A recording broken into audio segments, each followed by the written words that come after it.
Hi friends, 1 kg ಹಸಿ ತೊಗರಿ ಕಾಳಿಗೆ ಹುಳಿ ಸಾಂಬಾರು ಹೇಗೆ ಮಾಡೋದು ಅಂದ್ಬಿಟ್ಟು ನೋಡ್ಕೊಳ್ಳೋಣ. ಸ್ಟವ್ ಆನ್ ಮಾಡ್ಕೊಂಡು ಕುಕ್ಕರ್ ಪಾತ್ರೆ ಇಟ್ಕೊಂಡು 1-2 ಗ್ಲಾಸಷ್ಟು ನೀರು ಹಾಕ್ಕೊಳ್ಳಿ. ಬಿಸಿ ಮಾಡೋಕ್ಕೆ ಇಟ್ಬಿಡೋಣ ಇದನ್ನು ನೀರನ್ನ.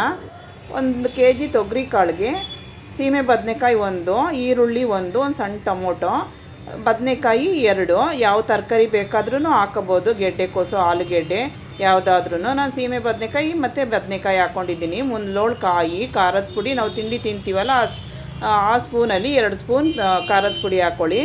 7 ಎಸಳು ಬೆಳ್ಳುಳ್ಳಿ, ಒಂದು ಸ್ವಲ್ಪ ಈರುಳ್ಳಿ, ಒಂದು ಸಣ್ಣದು ಟೊಮೊಟೊ, ಹುರ್ಗಡ್ಲೆ 1 ಸ್ಪೂನಷ್ಟು, ಅರ್ಧ ಚಮಚದಷ್ಟು ಅರಿಶಿನ ಪುಡಿ. ಇದು ಒಗ್ಗರಣೆಗೆ. ನಿಂಬೆ ಗಾತ್ರದಷ್ಟು ಹುಣಸೆಹಣ್ಣು ನೆನೆಸ್ಕೊಂಡು ಇಟ್ಕೊಂಡಿದ್ದೀನಿ ನಾನು.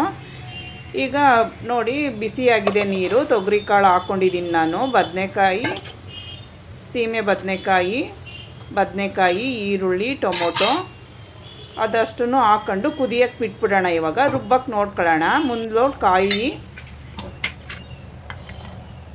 ಹುರ್ಗಡ್ಲೆ 1 ಸ್ಪೂನು, 7 ಎಸಳು ಬೆಳ್ಳುಳ್ಳಿ, ಒಂದು ಸ್ವಲ್ಪ ಈರುಳ್ಳಿ, ಅರಿಶಿನ ಪುಡಿ ಅರ್ಧ ಚಮಚ, ಖಾರದ ಪುಡಿ 2 ಸ್ಪೂನು, ನಾವು ತಿಂಡಿ ತಿಂತೀವಲ್ಲ ಆ ಸ್ಪೂನಲ್ಲಿ 2 ಸ್ಪೂನ್ ಹಾಕ್ಕೊಳ್ಳಿ. ನೋಡಿ, ನೀರು ಹಾಕ್ಕೊಂಡು ನೈಸಾಗಿ ರುಬ್ಕೊಂಡಿದ್ದೀನಿ. ಈಗ ಟೊಮೊಟೊ ಹಾಕ್ಕೊಂಡು ರುಬ್ಕೊಳ್ಳೋಣ. ನೋಡಿ ಆಗಿದೆ, ನೋಡಿ ಕುದೀತಾ ಇದೆ. ಈಗ ರುಬ್ಬಿರೋದು ಹಾಕ್ಕೊಳ್ಳೋಣ. ಇವಾಗ ಎಲ್ಲ ಮಿಕ್ಸ್ ಮಾಡ್ಕೊಳ್ಳಿ. ಇವಾಗ ನೀರು ಹಾಕ್ಕೊಂಡು 1 ಗ್ಲಾಸಷ್ಟು ನೀರು ಹಾಕ್ಕೊಳ್ಳಿ.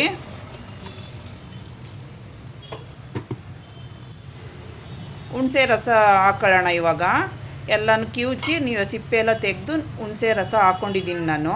ಉಪ್ಪು ಹಾಕ್ಕೊಳ್ಳಿ. ಎಲ್ಲನೂ ಮಿಕ್ಸ್ ಮಾಡಿಬಿಟ್ಟು ಕುಕ್ಕರ್ ಮುಚ್ಕೊಳ್ಳೋಣ. ಇವಾಗ 1 ವಿಸಲ್ ಬಂದರೆ ಸಾಕು. 1 ವಿಸಲ್ ಬಂದಿದೆ. ಕುಕ್ಕರ್ ಆರಿದೆ. ನೋಡಿ, ಸಾಂಬಾರು ಆಗಿದೆ. ಈಗ ಹುಳಿ ಸಾಂಬಾರು. ಒಂದು ಸ್ವಲ್ಪ ಕೊತ್ತಂಬರಿ ಸೊಪ್ಪು ಹಾಕ್ಕೊಳ್ಳೋಣ, ಮಿಕ್ಸ್ ಮಾಡ್ಕೊಳ್ಳೋಣ. ಇದಕ್ಕೆ ಒಗ್ಗರಣೆಗೆ ಹಾಕ್ಕೊಳ್ಳೋಣ. ಇವಾಗ ಹುಳಿ ಸಾಂಬಾರಿಗೆ 1-2 ಸ್ಪೂನಷ್ಟು ಎಣ್ಣೆ, ಸಾಸಿವೆ ಅರ್ಧ ಸ್ಪೂನಷ್ಟು, ಬೆಳ್ಳುಳ್ಳಿ 8 ಎಸಳು, ಒಣಮೆಣಸಿನ್ಕಾಯಿ 2, ಕರಿಬೇವಿನ ಸೊಪ್ಪು 2 ಕಡ್ಡಿ. ಸ್ವಲ್ಪ ಫ್ರೈ ಮಾಡ್ಕೊಳ್ಳೋಣ, ಬ್ರೌನ್ ಕಲರ್ ಬರೋವರೆಗೂ. ಆಗಿದೆ ನೋಡಿ. ಈಗ ಹುಳಿ ಸಾಂಬಾರು ಆಗಿದೆಯಲ್ಲ, ಅದು ಹಾಕ್ಕೊಳ್ಳೋಣ. ಈಗ ಸಾಂಬಾರು ಒಳಗಡೆ ಹಾಕ್ಕೊಳ್ಳೋಣ. ರೆಡಿಯಾಗಿದೆ. ಎಲ್ಲ ಚೆನ್ನಾಗಿ ಮಿಕ್ಸ್ ಮಾಡ್ಕೊಳ್ಳಿ. ನಾನು ಮಾಡ್ದಂಗೆ ಮಾಡಿ. ಅನ್ನಕ್ಕೆ, ಮುದ್ದೆಗೆ ಎಲ್ಲ ಚೆನ್ನಾಗಿರುತ್ತೆ. ಸಾಂಬಾರು ಹುಳಿ ಈ ಥರ ಚೆನ್ನಾಗೇ ಬಂದಿರುತ್ತೆ.